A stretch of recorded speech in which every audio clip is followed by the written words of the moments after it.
आदि एकादशी की कथा का महत्म। भगवान कृष्ण बोले, है धर्मपुत्र, पौ मास की शुक्ल पक्ष की एकादशी का नाम पुत्रा है। पुत्र की कामना की पूरी करने वाली यह महात्म की कथा है। यह एक समय वृंदावती नगरी में एक संकेता नाम का राजा राज्य करता था। उसकी पत्नी का नाम शव्या था। विशेष विभूतियों से भगवान भव भरा हुआ था। द्वार पर चिंतामणियों का प्रकाश था, परंतु राजा की आंखों में अंधेरा सा प्रतीत होता था, कारण कि उसके पुत्र नहीं था और वह सर्व के दुखों का नरक के समान करता था। पुत्रेष्टि यज्ञ हजारों किए,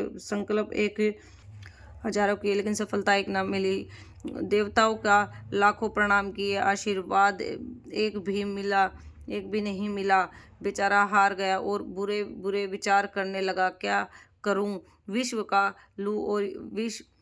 खा लूं और या भूत बन जाऊं तो अच्छा है, परंतु यह चिंता अच्छी नहीं। फिर विचार करने लगा, आत्मदहन करना महापाप है। इस चिंता से छूटने का उपाय वनवासियों से पूछूं। घोड़े पर सवार होकर वन विहार करने लगा। पशु पक्षी इत्यादि जीव पुत्रों के साथ खेलते हुए देख मन में कहने लगा कि मेरे से तो यह भी सौभाग्यशाली है। आगे चलना, एक और सरोवर मिल गया। उसमें मछलियां, मेंढक इत्यादि पुत्र के साथ विलास कर रहे थे।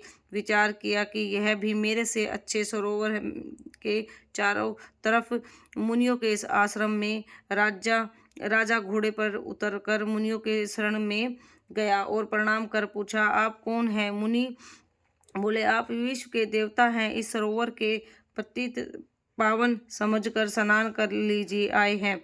आज पुत्रादि एकादशी का व्रत है। जो पुत्र इच्छा पूर्ण करता है। राजा बोला कि यह फल मुझे व्रत करने से भी मिलेगा?